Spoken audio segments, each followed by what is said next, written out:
In Genesis chapter 2 there's a story everyone knows. God created Adam. Adam was alone. God created Eve from Adam's rib to be his helper.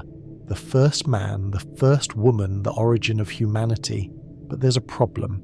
In Genesis chapter 1 verse 27, it says something different. So God created mankind in his own image. In the image of God he created them. Male and female, he created them. Not Eve from Adam's rib. Male and female created simultaneously. Equal. Together. Two creation stories.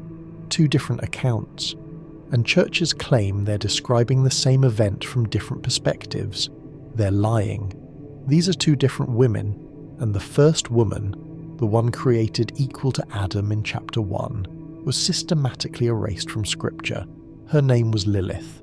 If you've always felt the Genesis story doesn't make sense, if you've wondered why there are two creation accounts, if you want to know who Lilith actually was, what you're about to learn changes everything about the fall, about Eve, about women's role in sacred tradition, and about how patriarchal structures rewrote divine design to maintain control. Place your hand on your throat.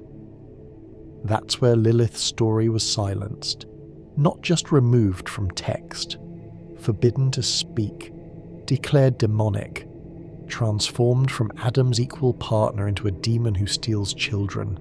Because what Lilith represented, divine feminine refusing submission, demanding equality, choosing liberation over obedience, this threatened the entire patriarchal structure that would come to define organized religion for the next 2,000 years.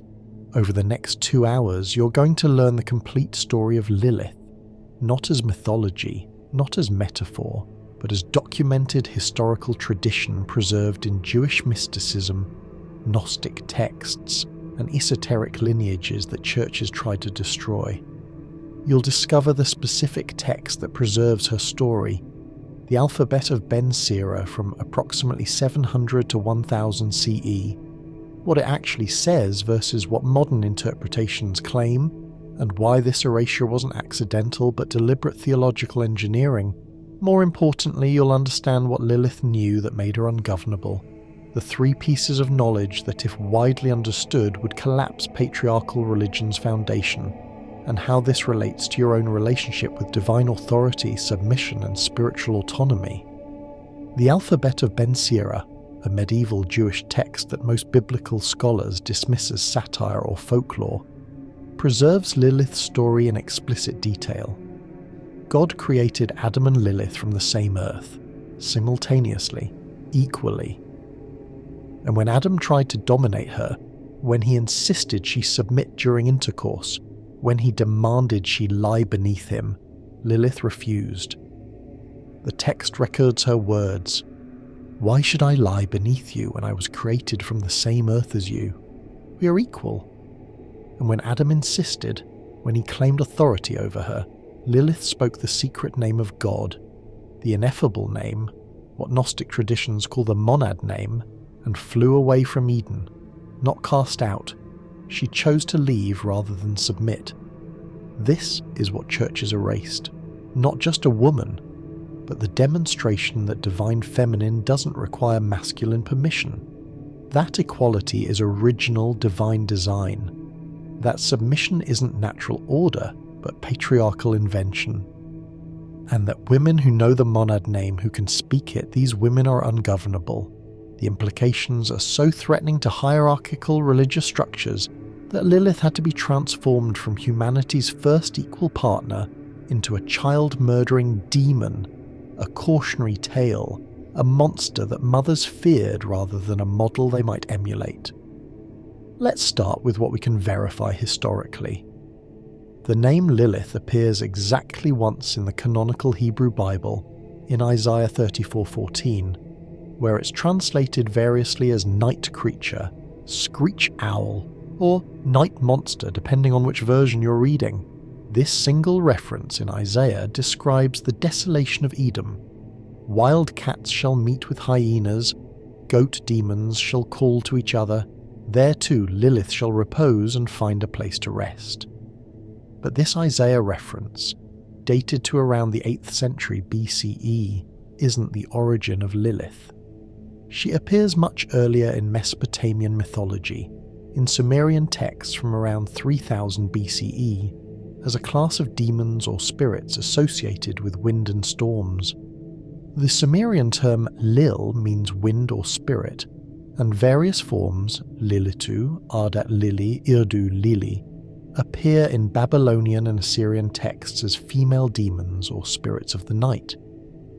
These ancient Mesopotamian references describe Lilith-type figures as sexually predatory, associated with wilderness, operating outside civilized boundaries, but there's no connection yet to Adam, no creation story, no Genesis narrative. That connection doesn't appear in writing until much later, and when it does, it arrives with specific theological purpose.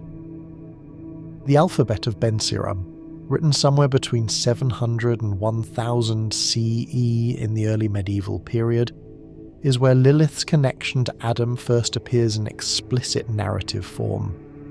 Now, scholars debate this text intensely. Some call it satirical, a parody of rabbinic literature filled with crude humour and intentional provocations. Others see it as preserving oral traditions that existed for centuries before being written down. The text itself is structured as a dialogue between Ben Sira, a legendary sage, and Nebuchadnezzar, who asks questions about various subjects. One of these questions is about the protective amulet containing the names of 3 angels, Senoi, Sansonoi, and Samangeloth, that Jewish mothers hung over newborns. Why these 3 names? And Ben Sira tells the story of Lilith. According to the alphabet, when God created Adam, God saw that it wasn't good for man to be alone, so God created a woman from the earth, just as God had created Adam. Her name was Lilith. Adam and Lilith immediately began to fight. When he told her to lie beneath him during sexual relations, she refused, asking why she should lie beneath when she was his equal, created from the same earth. When Adam tried to compel her by force, Lilith spoke the ineffable name of God and flew away into the air, eventually settling near the Red Sea. Adam complained to God that the woman God had given him had run away. God sent 3 angels, Senoi, Sansonoi, and Samangeloth, to retrieve her. They found Lilith at the Red Sea, in a region described as filled with lascivious demons with whom she was producing more than 100 demon children per day. The angels threatened her, "Return to Adam, or we will drown you in the sea." Lilith refused, saying she was created specifically to harm newborn children, boys up to 8 days old and girls up to 20 days. The angels persisted in their threats. Lilith negotiated. She swore by God's name that whenever she saw the names or images of these 3 angels on an amulet, she would have no power over that child. Additionally, she agreed that 100 of her demon children would die every day. This is presented as the origin of the protective amulet practice, and Lilith's transformation into a child-threatening demon is complete. But let's look at what's actually happening in this narrative beyond the surface story. First, notice what the alphabet explicitly states that contradicts the Genesis 2 account. Lilith was created from the earth, the same source material as Adam, at the same time. Not from his rib, not secondary, not derivative, not formed from his body to ensure subordination. Equal in origin, which in ancient cosmological thinking means equal in essence and authority. This directly corresponds to Genesis 1:27, the verse that describes God creating humanity, male and female simultaneously, in God's image. For centuries, biblical scholars have noted the contradiction between Genesis 1 and Genesis 2. In Genesis 1, man and woman are created together, given joint dominion over creation, both formed in the divine image. In Genesis 2, Adam is created first from dust, placed in Eden, then woman is created from Adam's rib as a helper suitable for him. The standard theological explanation is that these are 2 perspectives on the same event, that Genesis 1 is the overview and Genesis 2 is the detailed account. But the Lilith tradition preserves a different explanation. These are two different women. Genesis 1 describes Lilith, created equal. Genesis 2 describes Eve, created subordinate. And the transition from Lilith to Eve represents the theological shift from equality to hierarchy, from partnership to patriarchy. Second, examine Lilith's refusal point, the sexual position. Modern readers might see this as trivial, but in ancient patriarchal cultures, sexual positions weren't just preferences, they were expressions of power, hierarchy. The man on top, woman beneath wasn't about comfort or pleasure, it was about dominance and submission, authority and subordination. Lilith's refusal to adopt the submissive position was a refusal to accept hierarchical ordering in the most intimate and foundational human relationship. She was asserting that if they were created equal, no position of dominance should exist between them. Adam's insistence that she submit sexually was his attempt to establish authority where none theologically existed, and Lilith's response is the critical moment. She doesn't argue further, doesn't negotiate, doesn't try to convince Adam or appeal to God. She speaks the ineffable name and leaves. This is the demonstration of ultimate spiritual autonomy, the knowledge that divine authority resides not in human hierarchies, but in direct connection to Source, and that this connection is accessible to feminine consciousness without masculine mediation. Third, the ineffable name. In Jewish mystical tradition, the true name of God, the tetragrammaton YHVH, and its various vocalizations, holds creative power. To speak God's name correctly is to invoke divine authority directly, to access source power without intermediary. Most traditions restrict this knowledge, claiming only certain people, priests, rabbis, initiates, almost always men, can safely know or speak the divine name. But Lilith, in the alphabet's account, knows the name and speaks it effectively. She doesn't need Adam's permission, doesn't need priestly mediation, doesn't need to appeal through hierarchical channels. She has direct access to divine power, and she uses it to claim her freedom. This is what makes her ungovernable, and what makes her story dangerous to patriarchal religion. If women know they can speak the divine name, if they understand they have direct access to source authority, the entire structure of religious hierarchy, which depends on controlled access to divine power through male intermediaries, collapses. Now, let's address what scholars say about the alphabet of Ben Sira and why many dismiss it. The text is crude, sometimes obscene, filled with bathroom humor and sexual content that seems deliberately provocative. It includes stories about Ben Sira's conception through his mother's bizarre impronation, about his father Jeremiah having nocturnal emissions in a bathhouse that led to pregnancy, about various crude remedies for medical conditions. Many scholars conclude the entire text is satirical, a medieval Jewish parody not meant to be taken seriously. They point out that the Lilith story includes exaggerated elements. 100 demon children per day, the specific numerical limits on her power over human children, the Red Sea setting associated with demonic forces.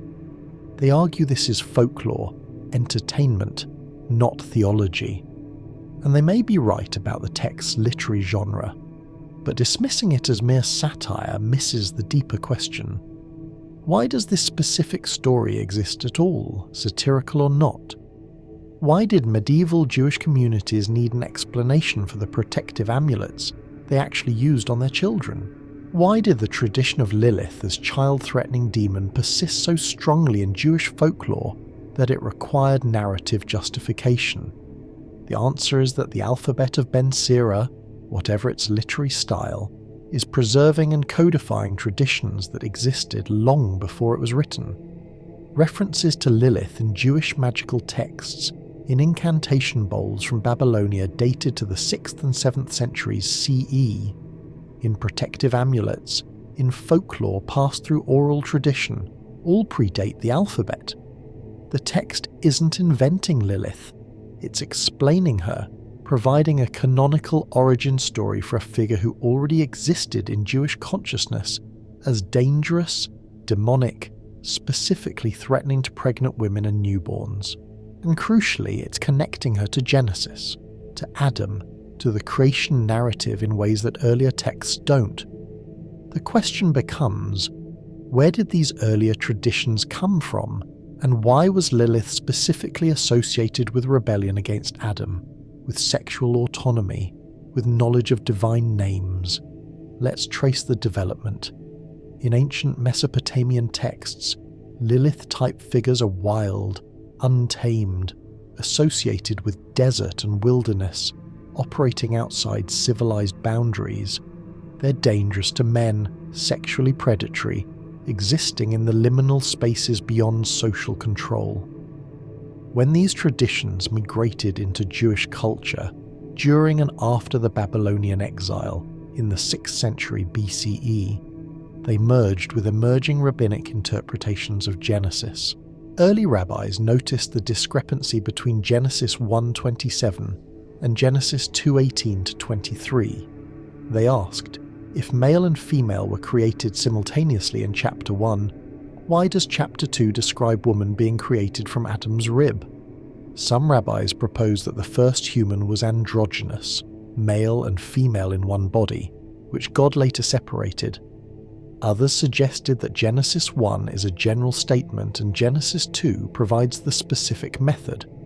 But another tradition, preserved in fragmentary references in the Talmud and Midrash, suggested there was a first wife before Eve.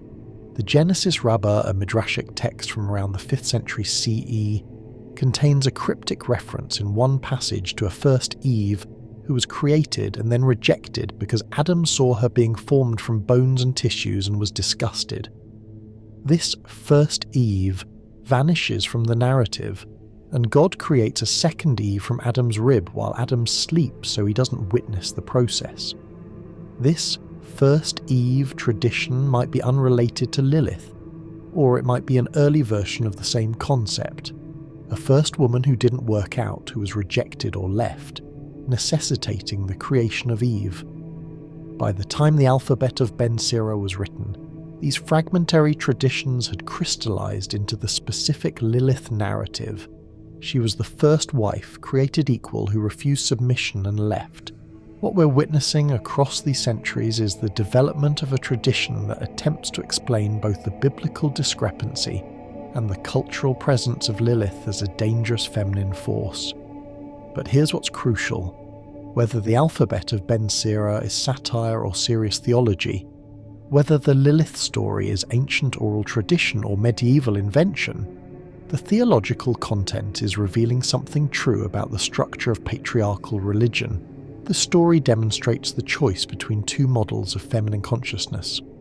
Lilith, who knows her equality and refuses submission, who has direct access to divine power, who chooses freedom over relationship when relationship requires subordination, and Eve, who is created subordinate by design, who is deceived rather than defiant, who causes humanity's fall through weakness rather than strength.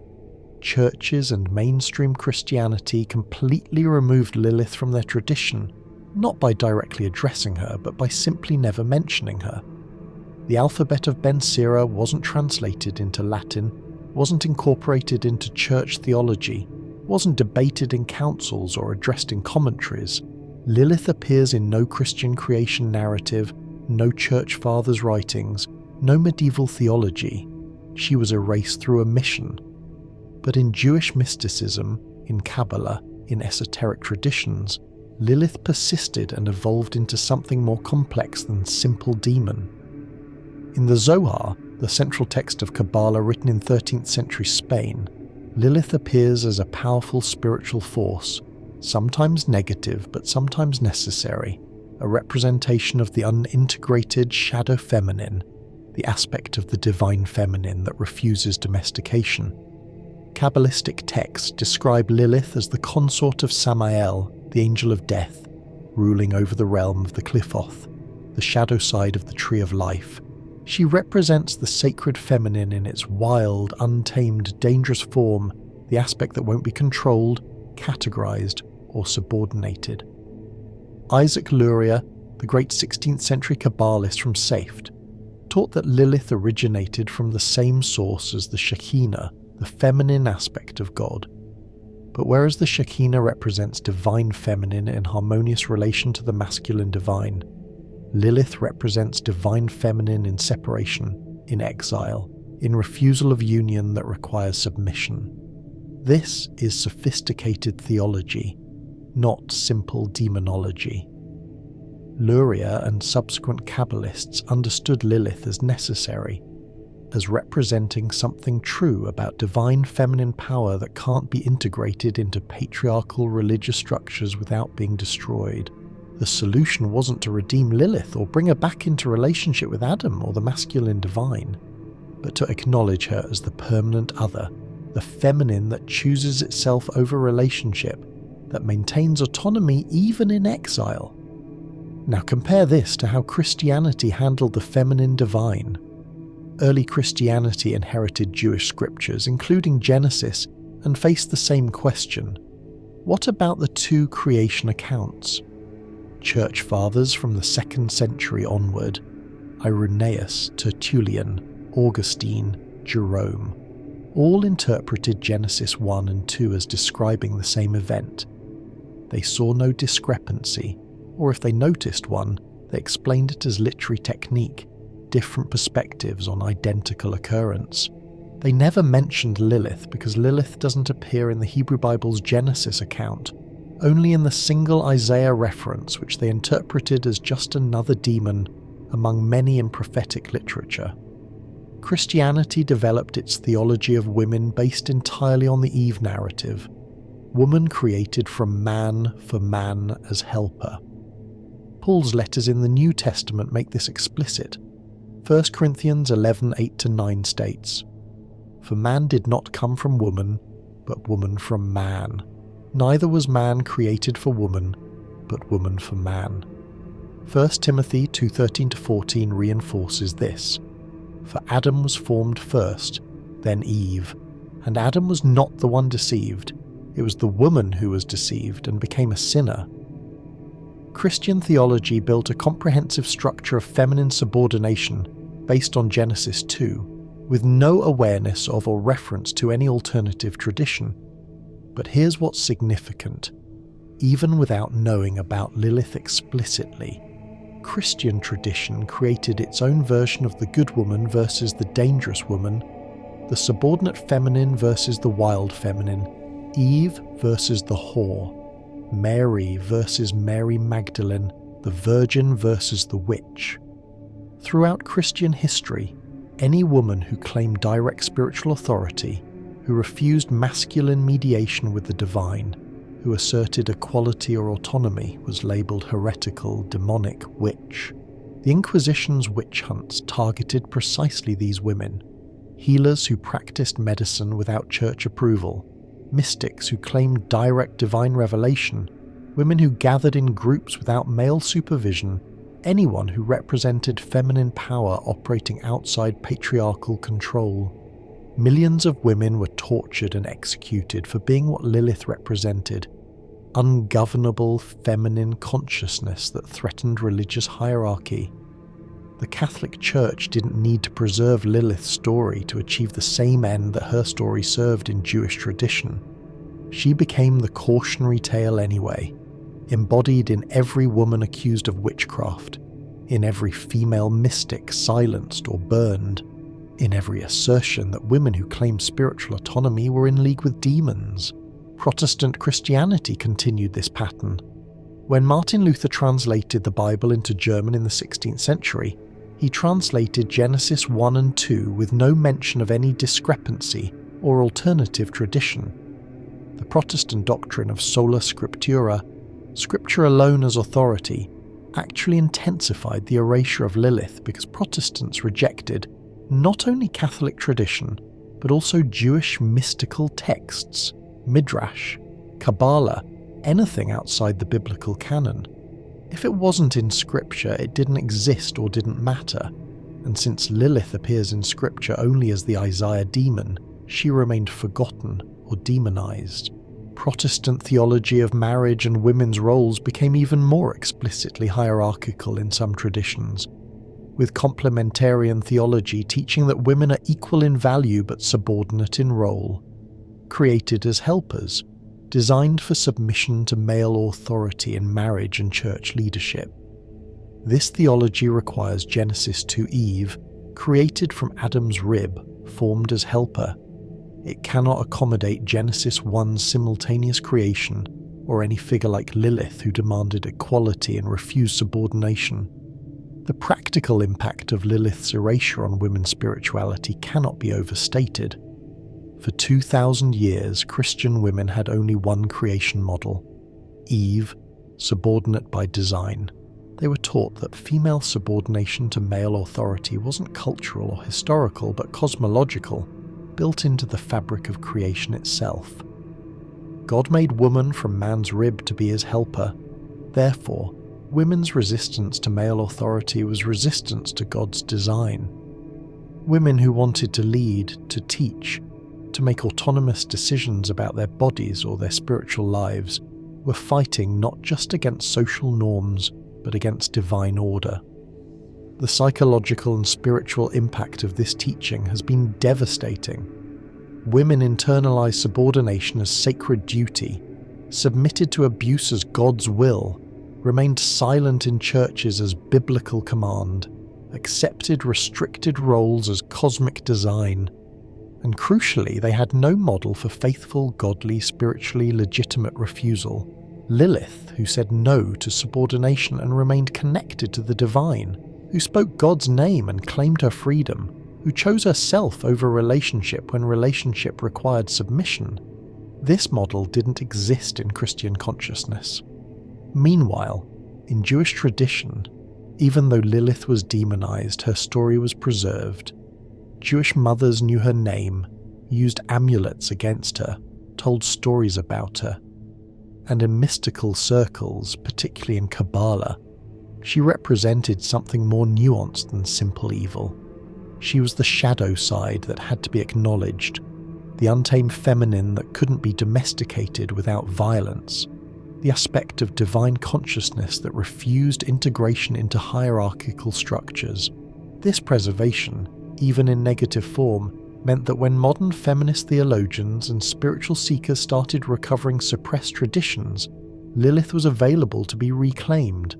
Starting in the late 19th century and accelerating through the 20th century, especially during second-wave feminism in the 1960s and 70s, women began researching Lilith, writing about her, reclaiming her as a symbol of feminine autonomy and resistance to patriarchy.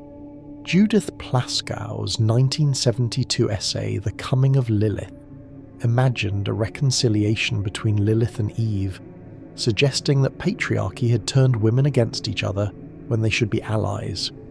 Aviva Cantor-Zukof's work in the 1970s explored Lilith as a positive symbol of women's liberation from oppressive religious structures. The Jewish feminist magazine, founded in 1976, was named Lilith, explicitly reclaiming her as a symbol of Jewish women's autonomy and voice. In goddess spirituality movements, Wicca, contemporary paganism, and feminist spirituality, Lilith became a central figure, representing the divine feminine who refuses domestication, who maintains her wild nature, who chooses freedom over submission. This reclamation has continued for 50 years, growing in depth and sophistication. Contemporary women studying Lilith aren't just using her as a symbol, they're asking deeper questions. What does it mean that this figure had to be demonized? What was so threatening about a woman who knew the divine name? What would spirituality look like if Lilith's equality, not Eve's subordination, was the foundational model? Let's examine what Lilith knew that churches don't want women to know. First, equality is original divine design. Genesis 1:27 states this explicitly. God created mankind in his own image. In the image of God he created them. Male and female he created them. The Hebrew here is significant. The word Adam in Genesis 1 doesn't mean a male individual named Adam. It means humanity, humankind. God created Ha-Adam, the human, and this human was created male and female, Zakaru Nekeva, both masculine and feminine together simultaneously in the image of God. This means the divine image includes both masculine and feminine, that neither is complete without the other, that both are necessary to reflect God. If Lilith represents the Genesis 1 creation, male and female together, equal from the same source, then her story preserves the memory that subordination wasn't original design. It was imposed later, justified by the Genesis 2 narrative of woman created from man's rib. The theological implications are revolutionary. If equality is original divine design, then patriarchy isn't sacred order but human construction, not God's will, but man's choice.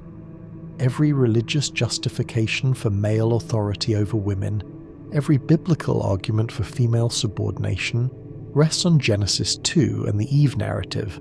Remove that foundation by revealing it as secondary revision, and the entire structure collapses. This is why Lilith had to be erased. Not because she was evil or dangerous to children, but because she was dangerous to patriarchy itself. Her existence demonstrated that equality came first, subordination came later, and therefore subordination isn't divinely mandated but humanly imposed. Second, the monad name can be spoken by women. In Gnostic Christianity, which flourished in the 2nd and 3rd centuries before being suppressed as heretical, the monad represents the ultimate divine source, the one beyond all conception, the absolute unity from which all existence emanates. The name of the monad, the ineffable name of God, holds creative power because it connects the speaker directly to source, bypassing all intermediary powers, authorities, and hierarchies. Gnostic texts like the Apocryphon of John, the Gospel of the Egyptians, and various Sethian texts describe the monad as the foundation of all being, the hidden God beyond the creator God of Genesis. Knowledge of the monad's name, the ability to speak it, grants direct access to divine authority. This is what Lilith did when she spoke God's name and flew away from Eden. She invoked source authority, demonstrated that she possessed gnosis, direct knowledge of the divine. That didn't depend on Adam's mediation or permission. In patriarchal religious structures, access to divine power is controlled and mediated. In ancient Judaism, only the high priest could enter the Holy of Holies once a year on Yom Kippur and speak the ineffable name of God. In Christianity, priests mediate between believers and God, administering sacraments, pronouncing absolution, claiming special authority to interpret scripture and doctrine. In both traditions, this mediating authority is reserved for men. Women cannot be rabbis in Orthodox Judaism, cannot be priests in Catholicism or Orthodox Christianity, are restricted from leadership and teaching roles in many Protestant denominations. The justification is always the same. God established male authority. Women weren't designed for spiritual leadership. The divine order requires female subordination. But this entire system depends on convincing women that they cannot access divine power directly, that they need masculine mediation to reach God. Lilith speaking of the divine name destroys this claim. She demonstrates that feminine consciousness can know God's name, can speak it, can invoke divine authority without masculine permission or mediation. This is gnosis in its purest form, direct knowing, unmediated experience of the divine, personal access to source power. And this is precisely what institutional religion cannot allow. Because if believers know they can access God directly, they don't need the institution, don't need the hierarchy, don't need the priests and mediators who claim special authority. This is why Gnostic Christianity was suppressed, why Gnostic Gospels were destroyed. why texts teaching direct divine access were banned as heretical. And this is why Lilith, who embodies feminine gnosis, had to be transformed into a demon. Third, choosing yourself over a relationship is sometimes sacred. This might be the most subversive of Lilith's lessons. Religious tradition, particularly for women, teaches that self-sacrifice is the highest virtue, that putting others first is godly, that choosing relationship over self is love, that submission to authority is obedience to God. Women are taught to be like Eve, helpmate, supporter, secondary, and later like Mary, submissive, obedient, accepting. The idea that a woman might choose her own freedom, her own autonomy, her own integrity over maintaining relationship is presented as selfish at best, sinful at worst. Women who leave marriages, even abusive ones, face religious condemnation. Women who prioritize their own calling over family expectations are labeled rebellious. Women who refuse to submit to male authority in church or home are called Jezebels, rebellious, in violation of divine order. Lilith demonstrates the opposite. When relationship with Adam required her subordination, when partnership demanded she accept hierarchy, when staying in Eden meant abandoning her equality, Lilith chose herself. She chose freedom over relationship, autonomy over partnership, integrity over unity. And this choice is presented in the alphabet of Ben Sira not as sin but as legitimate option. She speaks God's name and leaves, which means God's power supports her departure, enables her freedom. She isn't cast out as punishment. She invokes divine authority to claim her autonomy. This is the model that patriarchal religion cannot accommodate. If women believe that choosing themselves is sometimes sacred, that leaving a relationship that requires subordination is legitimate, that claiming autonomy even at the cost of partnership can be godly, the entire system of religious control over women evaporates. Think about how churches handle women in abusive marriages. The counsel is almost always to submit more, pray harder, be a better wife, change yourself to change him, stay and suffer because divorce is sin. Women are told that leaving is selfish, that choosing themselves over marriage violates God's design, that their suffering is redemptive. This is only possible because churches erased Lilith.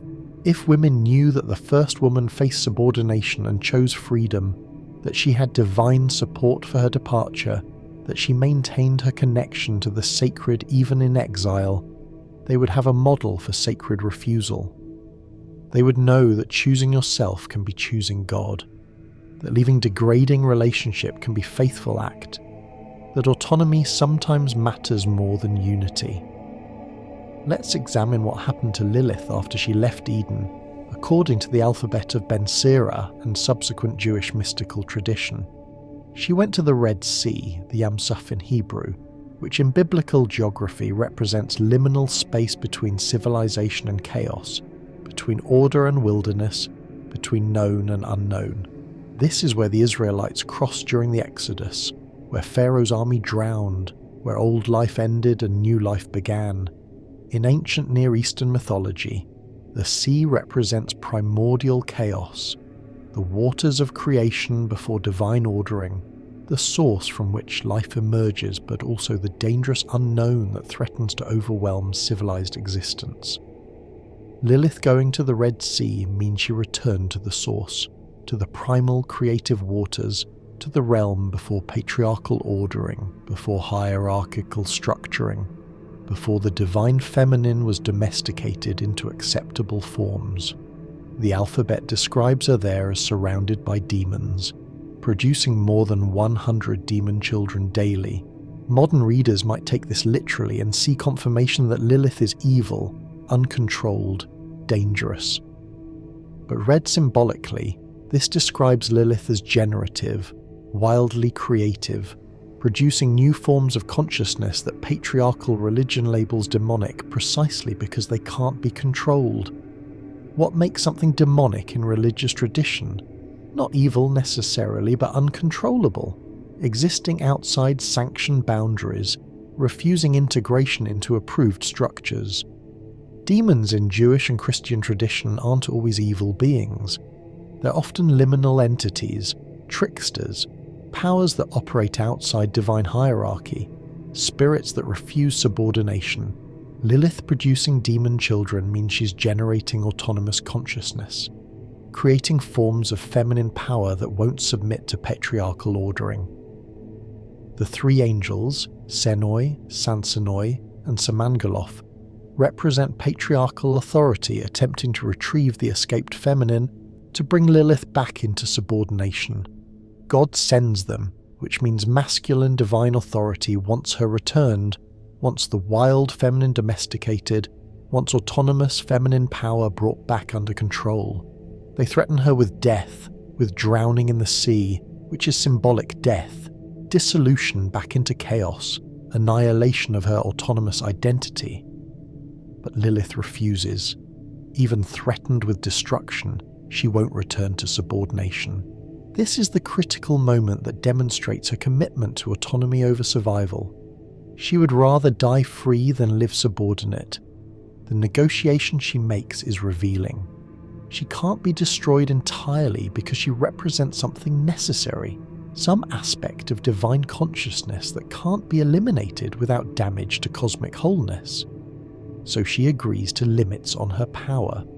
The three angels' names on amulets will protect children from her, and 100 of her demon children will die daily. This is the compromise between patriarchal order and wild feminine chaos.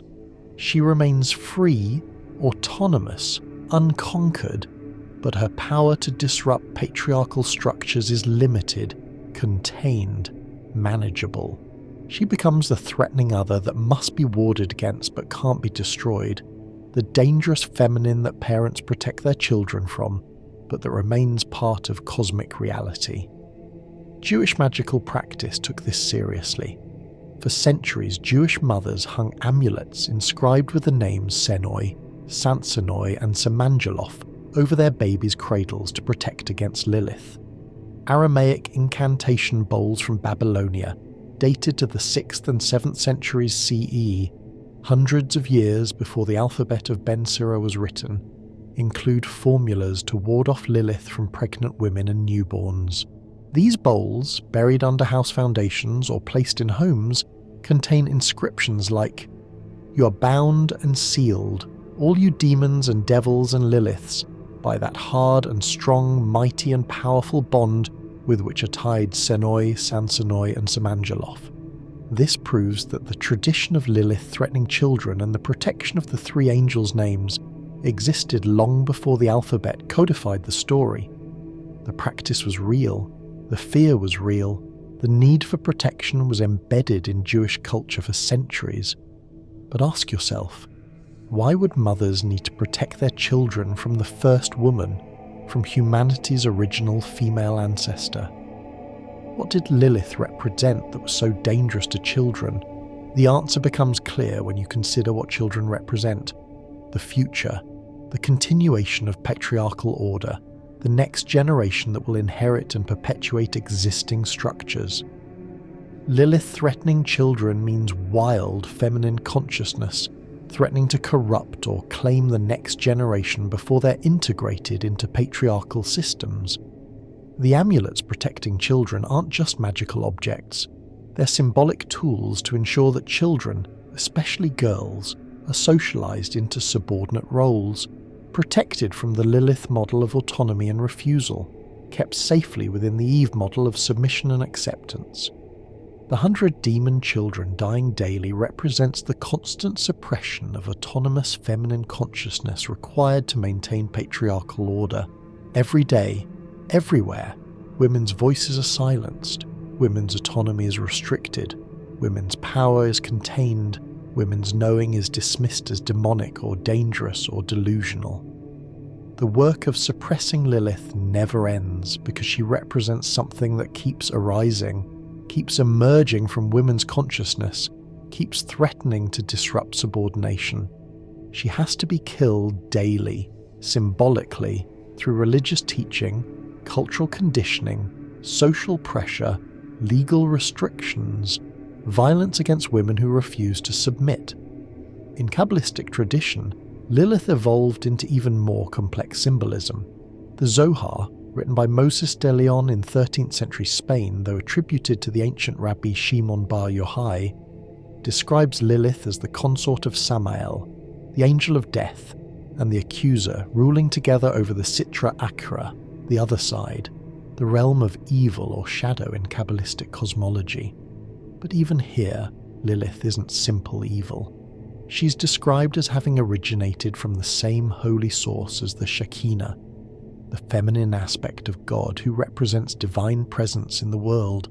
The Shekinah is God's immanence, the divine dwelling among humanity, often depicted as feminine, nurturing, sustaining. Lilith and Shekinah are mirror images, two aspects of divine feminine consciousness. Shekinah is the feminine that accepts relationship with the masculine divine, that dwells in harmonious union. Lilith is the feminine that refuses relationship on terms of subordination, that maintains autonomy even in exile from the divine. Isaac Luria, the 16th century Kabbalist whose teachings revolutionized Jewish mysticism, taught that Lilith and the Shekinah were originally meant to be balanced, two necessary expressions of divine feminine power.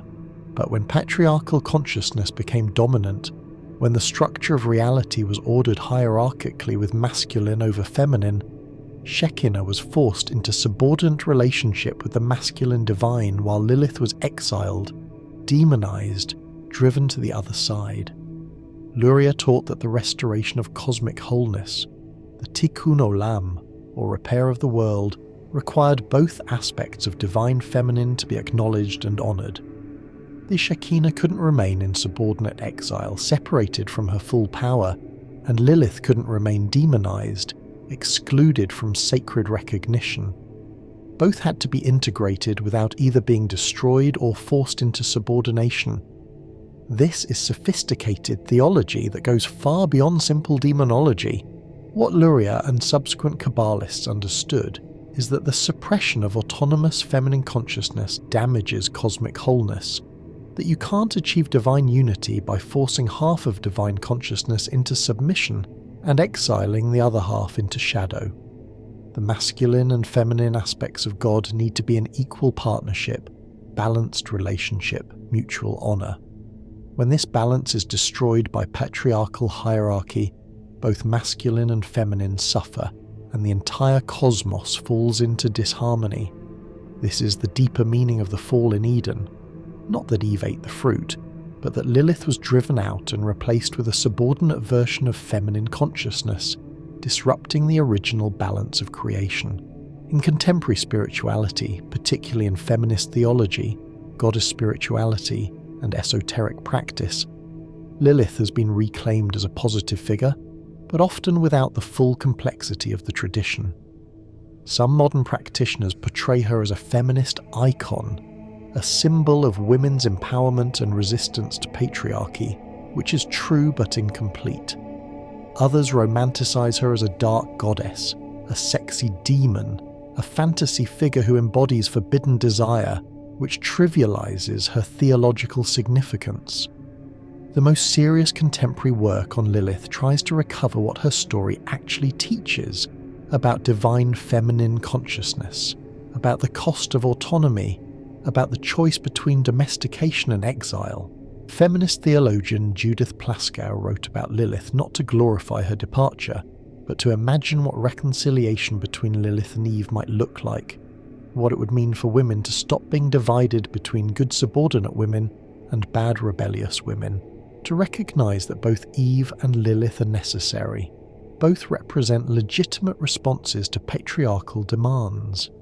Plaskow imagined Eve eventually leaving the garden herself, finding Lilith, discovering that they'd been told lies about each other, recognizing that patriarchy had set them against each other when they should have been allies. This vision suggests that the real work isn't to be either Eve or Lilith, but to integrate both. The relational caring that Eve represents with the autonomous strength that Lilith embodies, creating a feminine consciousness that can maintain relationship without sacrificing autonomy, that can be connected without being subordinate. Other contemporary thinkers, particularly in depth psychology and Jungian analysis, see Lilith as representing the shadow feminine, the disowned aspects of feminine consciousness that cultures and individuals suppress. Carl Jung taught that the shadow contains everything we reject about ourselves, everything we can't accept or acknowledge. For women in patriarchal cultures, the shadow often contains anger, aggression, autonomy, sexual desire, ambition, the refusal to nurture or please, the insistence on equality. These aspects get labelled as unfeminine, unwomanly, bitchy, selfish, slutty, all the terms cultures use to police women into acceptable behaviour. Lilith represents these shadow qualities, and her demonization in religious tradition mirrors the psychological process by which women learn to exile their own power, autonomy, and anger into unconsciousness, because expressing these qualities brings punishment. The psychological work of reclaiming Lilith isn't about becoming demonic. It's about reintegrating split-off aspects of feminine wholeness, acknowledging that the qualities labelled demonic or dangerous might actually be necessary for healthy autonomy and authentic selfhood. A woman who reclaims her inner Lilith learns to access her anger when threatened, to set boundaries even when this disrupts relationship, to prioritise her own integrity over others' approval, to speak her truth even when silenced, to leave situations that require her subordination. This isn't about becoming cruel or destructive, it's about becoming whole, integrating both the relational, nurturing qualities traditionally associated with acceptable femininity and the autonomous, powerful qualities that patriarchy labels dangerous. In practical spiritual terms, what does it mean to work with Lilith as a figure of liberation rather than as a demon to fear? First, it requires understanding that the demonization was strategic, that transforming her from equal partner into child-stealing monster served patriarchal interests, and that reclaiming her means seeing through this transformation to what she originally represented. Second, it means recognizing Lilith not as a goddess to worship, but as a model of particular spiritual capacities. The ability to know your equality, to refuse subordination, to speak the divine name directly, to choose autonomy even at great cost. These aren't capacities that all women need to exercise all the time, but they're capacities that all women need to have available, particularly in situations where subordination is being demanded or abuse is occurring. Third, working with Lilith spiritually means developing direct connection to divine source without mediation. This is what speaking the monad name represents: unmediated access to ultimate reality, gnosis, direct knowing. In practical terms, this might mean learning to trust your own spiritual experiences without requiring religious authority to validate them, developing your own prayer or meditation practice without needing approval from institutional religion, recognizing that your connection to the divine is legitimate even if it doesn't follow prescribed forms. For women who've been taught that their spirituality must be mediated by male religious authority, that they can't interpret scripture for themselves, that their spiritual experiences are suspect unless confirmed by clergy, developing this direct connection is revolutionary. Fourth, it means claiming the right to choose yourself, to prioritize your own integrity and autonomy, even when this disrupts a relationship or costs you community. This is perhaps the hardest lesson of Lilith because it goes against everything women are taught about self-sacrifice, about putting others first, about maintaining relationship at all costs. But Lilith demonstrates that there are times when choosing yourself is the sacred choice, when leaving is holier than staying, when exile from oppressive community is liberation rather than punishment. Learning to discern when these times occur, when to work within relationship and when to leave, when to compromise and when to refuse, this is the practical wisdom that Lilith's story offers. let's address the question of whether Lilith was a real historical figure or a mythological creation. The honest answer is that we don't know and can't know with certainty. There's no archaeological evidence of a first woman named Lilith who lived alongside Adam in some historical Eden. The Garden of Eden itself is mythological geography, a story about origins rather than a documentable historical location. But this question misses the point of what mythological figures do and mean. Myths aren't false stories. They're stories that convey truths too large or complex to express through straightforward historical narrative.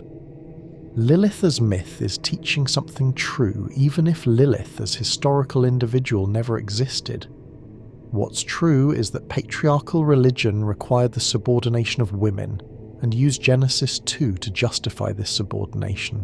What's true is that Genesis 1 describes simultaneous creation of male and female, equal, both in God's image, which contradicts the hierarchical ordering of Genesis 2. What's true is that this contradiction needed explanation, and the Lilith tradition provides one: two women, one equal who was erased, one subordinate who replaced her. Whether this story originated in ancient oral tradition or was invented in medieval Judaism, it's expressing the truth that equality came first and subordination came second, that the hierarchy isn't original divine design but human construction. What's also true is that women throughout history have resisted subordination, claimed equality, refused submission, and been punished for this as demonic, dangerous, evil. Lilith represents all these women, all the ways feminine autonomy has been suppressed, demonized, driven into exile. The witch burnings of early modern Europe killed an estimated 40 to 60,000 people, mostly women, for practices and beliefs that threatened church authority. These were the historical Liliths, healers, midwives, mystics, independent women, anyone who represented feminine power outside patriarchal control. The mythology of Lilith and the historical reality of witch hunts converge in demonstrating that patriarchy requires the demonization of autonomous feminine consciousness to maintain its power. In Gnostic Christianity, which provides another framework for understanding Lilith, even though she doesn't appear in Gnostic texts by name, the structure of reality is understood differently than in Orthodox Christianity. Gnostic texts teach that the God of Genesis, the creator God who forms the material world, is not the ultimate God but a lesser divine being called the demiurge, sometimes identified with the Old Testament God Yahweh or the Archon Yaldabaoth. This demiurge creates the material world as a prison for divine consciousness, trapping sparks of light from the true God in physical bodies, keeping humanity ignorant of their divine origin through religious law, commandment, and hierarchy. The serpent in Eden isn't the devil but a liberating force, sent by the true God to give Eve the knowledge that will free her from the demiurge's control. In this framework, Lilith can be understood as Sophia consciousness, divine wisdom in its untamed form, refusing to be controlled by the demiurge's creation, refusing to accept the hierarchical ordering the demiurge imposes. When Lilith speaks the divine name and leaves Eden, she's invoking the true God beyond the demiurge, accessing source power that the lesser creator God can't control, claiming freedom from the archonic system. This makes her the first Gnostic, the first being to recognize that the system she's in is prison rather than paradise, that the authority claiming to be ultimate is actually limited, that direct knowledge of the true divine can liberate you from false divine hierarchy. The Gospel of Philip, a Gnostic text from the 3rd century, contains a brief reference that some scholars connect to Lilith traditions, though it doesn't use her name. It describes the mystery of marriage, teaching that there are multiple kinds of union: defiled union, hidden union, pure union, and that Adam's union with Eve wasn't the original plan, but occurred after separation had already occurred. The text is fragmentary and difficult to interpret, but it suggests awareness of traditions about Adam's first partner, who was equal, and about Eve being a replacement after this first union failed. Whether this refers to Lilith specifically, or to the androgynous human of Genesis 1 who was later separated into male and female, it demonstrates that alternative traditions about creation and partnership existed in early Christianity before orthodoxy suppressed them. The suppression of Gnostic Christianity by the Orthodox Church in the 4th and 5th centuries parallels the suppression of Lilith traditions. Both represented direct access to divine knowledge without mediation. Both threatened hierarchical religious structures. Both offered models of spiritual autonomy that institutional religion couldn't control. When Emperor Constantine made Christianity the official religion of the Roman Empire in the 4th century, and the Church began codifying orthodox doctrine, suppressing heresy, and establishing clear hierarchical authority, texts and traditions that taught direct gnosis, spiritual equality, or challenged patriarchal ordering were systematically destroyed. The Nag Hammadi Library, discovered in Egypt in 1945, contained 52 Gnostic texts that had been hidden around 400 CE when the Church was hunting down and burning heretical writings. These texts survived because monks buried them in a jar in the desert rather than allow them to be destroyed. Lilith didn't survive in Christian tradition because she was never part of it, but the impulse she represents, autonomous feminine spirituality, direct divine access, refusal of subordination, this was suppressed everywhere it appeared. Female Christian mystics like Hildegard of Bingen in the 12th century, Julian of Norwich in the 14th century, Teresa of Avila in the 16th century, had to carefully frame their direct mystical experiences of God within acceptable theological language, claiming humility and submission even while describing visions and revelations that gave them direct authority. They survived by seeming to accept subordination while actually claiming divine validation for their voices and their teachings. The ones who were less careful, who claimed too much authority, who challenged too directly, were labelled heretical and silenced. Joan of Arc in the 15th century claimed direct divine revelation, said God spoke to her without mediation, gave her authority to lead armies and counsel kings. The Church burned her as a heretic and witch in 1431. Marguerite Porete wrote a mystical text in the early 14th century teaching that advanced souls could achieve union with God so complete that they transcended the need for church mediation or moral rules. The Church burned her book and burned her at the stake in 1310. These women were historical Liliths. They claimed direct access to divine authority, refused to subordinate their spiritual knowing to male religious authorities, chose their own spiritual integrity over obedience, and they were destroyed for it. Understanding this history changes how we read Lilith's story. She isn't just a myth about one woman who left Adam. She's the archetype of all women who refused subordination and were punished, demonized, erased, killed. Her transformation from equal partner to child-stealing demon mirrors, the historical transformation of autonomous women into witches, heretics, demons. Her exile to the Red Sea represents the exile of feminine spiritual authority to the margins, to the wilderness, to the realms labelled dangerous and demonic, and her persistence in Jewish mysticism despite demonization represents the way feminine power continues to exist, continue to threaten patriarchal order, continue to emerge even when suppressed. The three things Lilith knew that make her ungovernable are precisely the three things that patriarchal religion most fears women learning. First, equality as original divine design. If women know this, they won't accept subordination as God's will. They'll recognize it as human construction and resist it as violation of sacred design. Second, women can speak the divine name, can access source power directly without masculine mediation. If women know this, they don't need priests, don't need male religious authority, don't need permission to connect with the divine. They become ungovernable because the primary tool of religious control, Controlled access to God through approved mediators no longer works. Third, choosing yourself over a relationship that requires subordination is sometimes sacred. If women know this, they'll leave abusive marriages, leave oppressive churches, leave communities that demand their silence and submission. They'll recognize that exile chosen freely is better than paradise bought with subordination. These three pieces of knowledge form the foundation for spiritual autonomy. Together, they constitute gnosis, direct knowing of divine reality that liberates you from imposed hierarchies and false authorities. This is what makes Lilith's story dangerous to institutional religion, and this is why her story had to be erased from Christian tradition and demonized in Jewish tradition.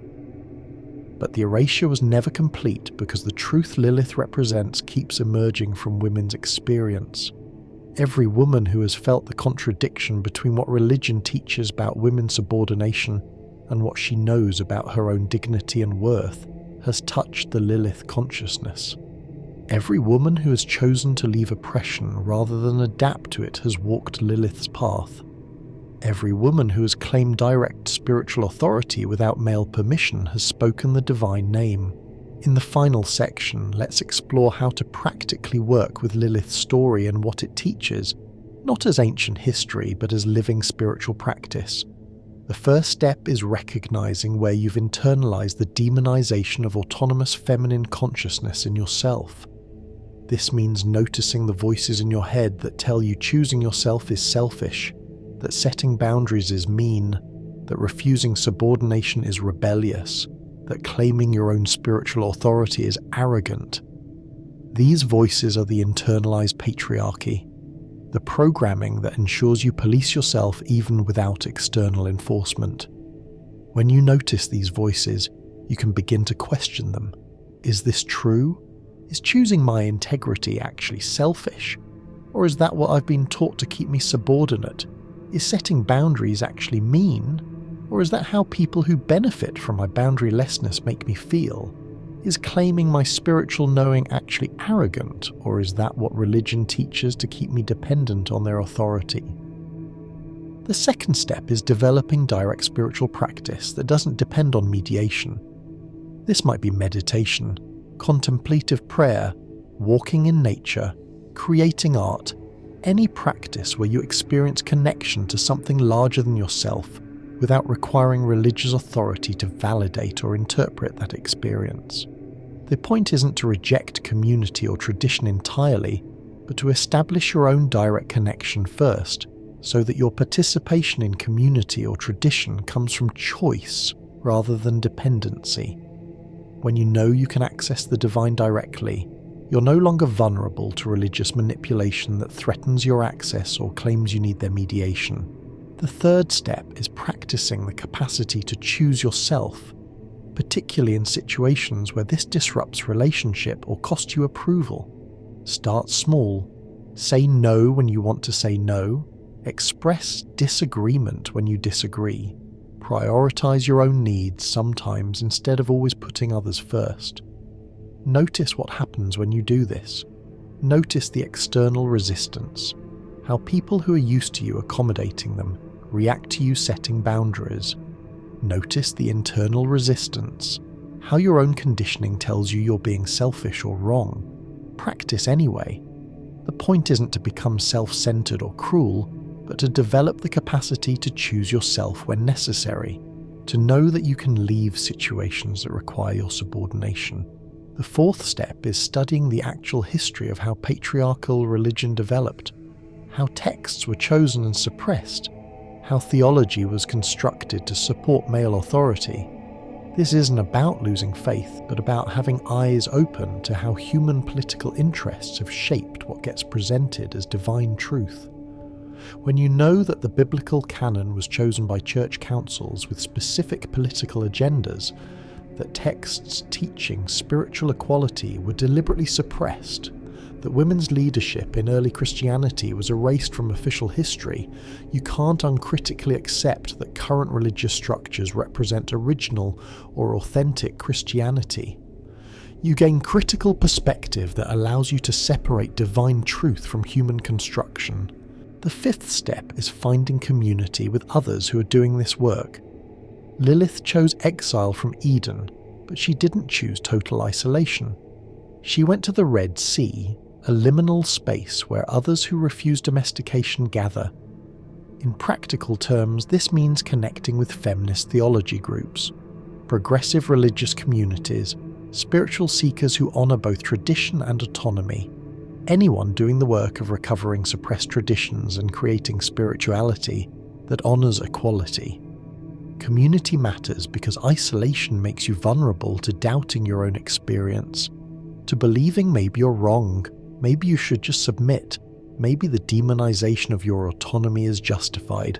Community reminds you that others see what you see, that you're not crazy or selfish or evil, that the path of sacred refusal is legitimate.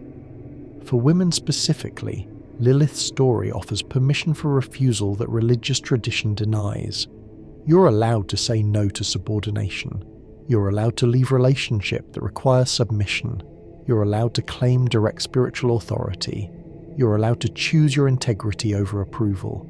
You're allowed to prioritize yourself sometimes. You're allowed to be angry when violated. You're allowed to set boundaries.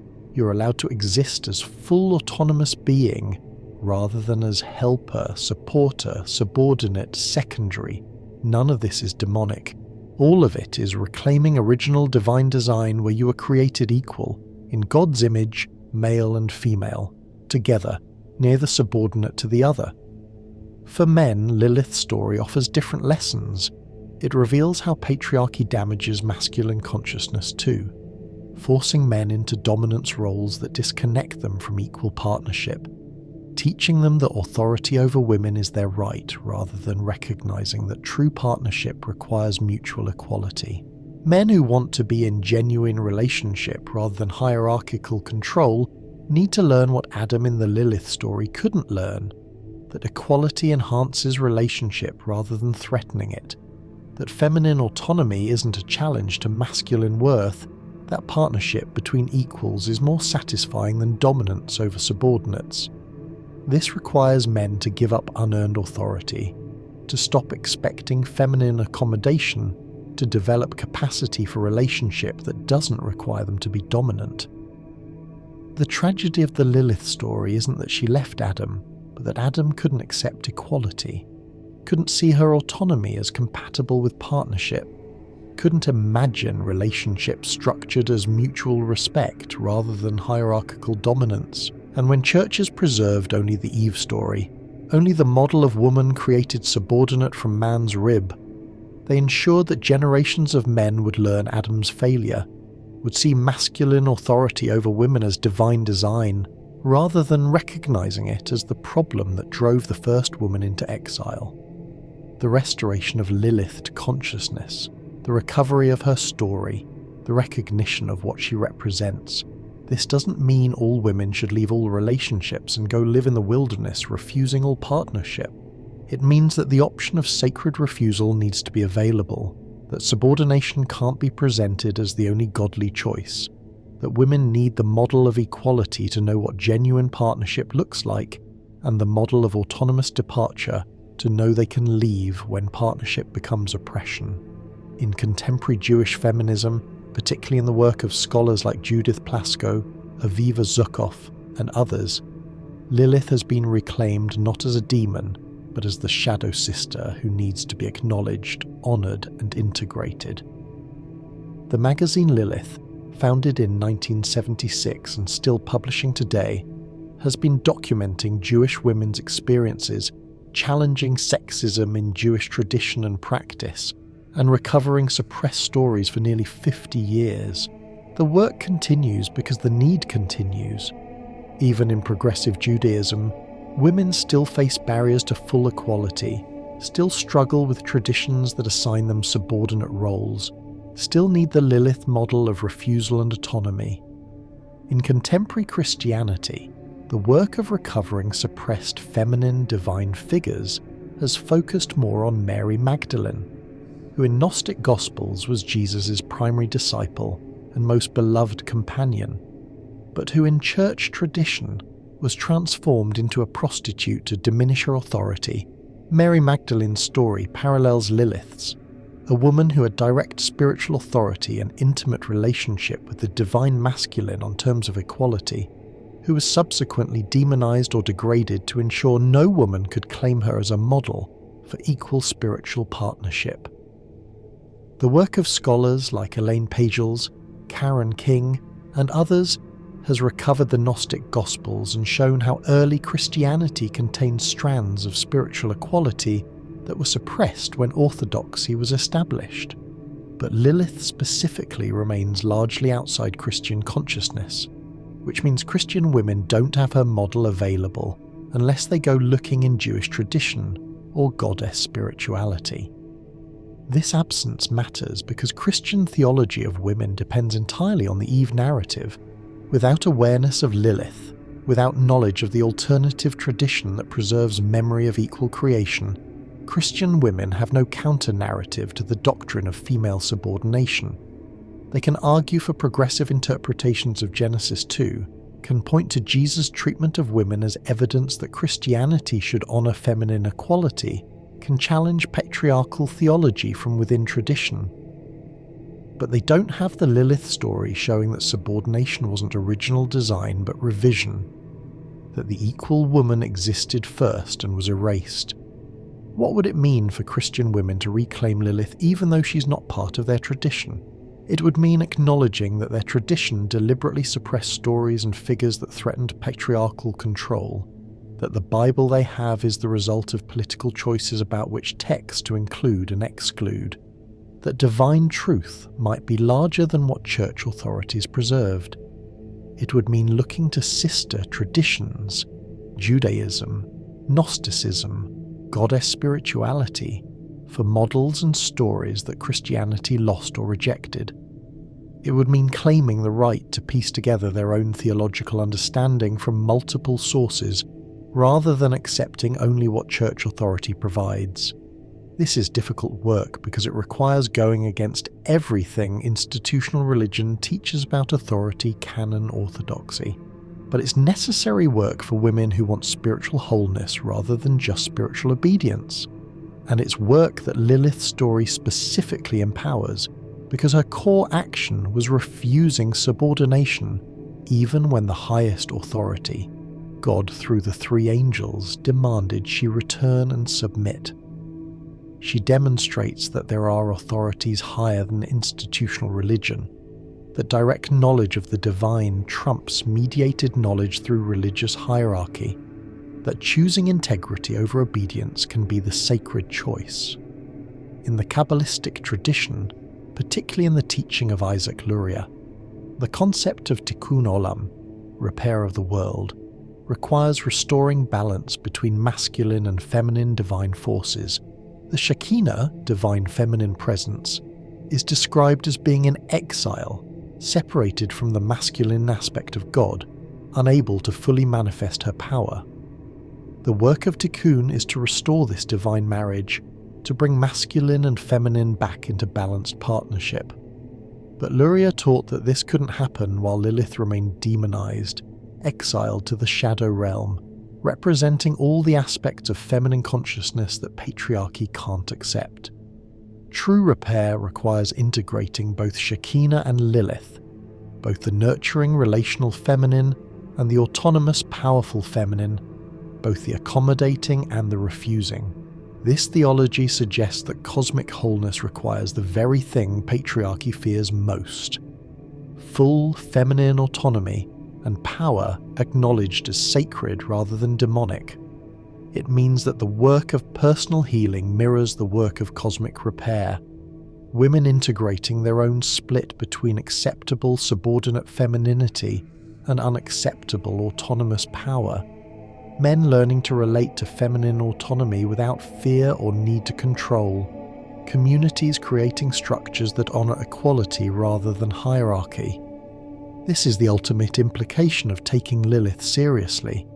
It requires transforming not just individual consciousness, but entire systems of relationship, theology, and power, The practical roadmap for this transformation begins with education, learning the actual history of how religious traditions developed, what texts were suppressed, what alternatives existed, what political interests shaped theology. Then comes the internal work, identifying internalized patriarchal voices, developing direct spiritual practice, learning to choose yourself when necessary. Then the relational work, creating partnerships based on equality, leaving relationships that require subordination, finding community that supports autonomy. Then the systemic work, challenging institutional religious structures, supporting women in leadership, changing laws and policies that enforce feminine subordination, creating new models of spirituality that honor equality. This is multi-generational work. The patriarchal structures that erased Lilith and suppressed feminine autonomy have existed for thousands of years. Dismantling them, creating alternatives, establishing new patterns won't happen quickly or easily. But the work is already happening, has been happening for decades through feminist theology, through women claiming religious leadership despite opposition, through recovery of suppressed texts and traditions, through new spiritual communities forming outside patriarchal structures. Lilith's story isn't just about what happened in mythological past. It's about what's happening now, in every woman who refuses subordination, in every person who claims spiritual autonomy, in every community that chooses equality over hierarchy. The final lesson of Lilith is that exile chosen freely is better than paradise bought with subordination, but exile doesn't have to be permanent isolation. Lilith left Eden, but she didn't leave existence. She created her own realm, her own community, her own forms of relationship and power. She became mother to those who refuse domestication, gathering place for those who won't submit.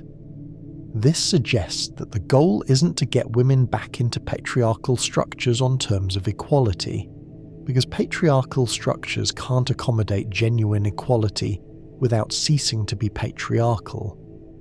The goal is to create new structures, new communities, new ways of organizing relationship and spirituality and power that start from equality, rather than trying to retrofit it into hierarchical systems. What would a Lilith-based spirituality look like in practice? It would honor direct spiritual experience over religious authority. It would teach that divine connection doesn't require mediation through approved channels or persons. It would affirm that choosing yourself is sometimes the sacred choice. It would recognize equality as original divine design rather than modern political innovation. It would acknowledge that feminine autonomy and power are divine gifts rather than demonic threats. It would create communities where refusal is understood and honored, where women who leave oppressive situations are supported rather than shamed, where the Lilith capacity to speak the divine name and claim freedom is taught to all. This spirituality already exists in fragments, in feminist theology, in goddess spirituality, in progressive religious communities, in contemplative traditions that honor direct experience, in mystical practices that teach unmediated divine access. What's needed is greater integration, more explicit teaching, wider accessibility, and specific practical techniques for developing the capacities Lilith represents. Knowing your equality, speaking the divine name, choosing sacred refusal. After 2 hours of examining Lilith's story, its suppression, its theological implications, and its practical applications, the conclusion is both simple and revolutionary.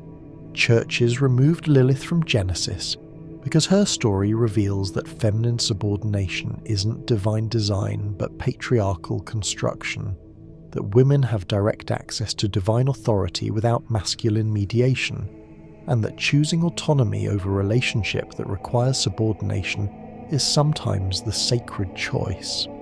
These truths threaten every religious hierarchy that depends on controlled access to the divine and subordination of women to maintain power. Recovering Lilith isn't about ancient history.